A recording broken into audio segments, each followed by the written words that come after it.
కేటీఆర్ ని ఆ పార్టీని మూసిగా పాతి పెట్టి మురికి కుంపలు వేసి పడేస్తే ఆయన ఖాళీ కోటి పెట్టుకోడంట. ముఖ్యమంత్రి అనే పదవికి ముఖ్యమంత్రి అనే వారికి ఎవరు ఆ కుర్చీలో ఉన్న గౌరవం ఇవ్వాలి. కేటీఆర్ కి ఎంత అహంకారం అంటే ముఖ్యమంత్రి పట్టుకొని ఖాళీ కోటి అంటారా?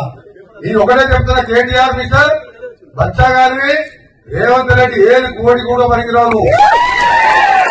మీరు అయ్యే ఎమ్మెల్యే అయితే ఆ పేరు పెట్టి అమెరికా నుంచి వచ్చి 80 ఓట్లతో ఎమ్మెల్యే గెలిచాం.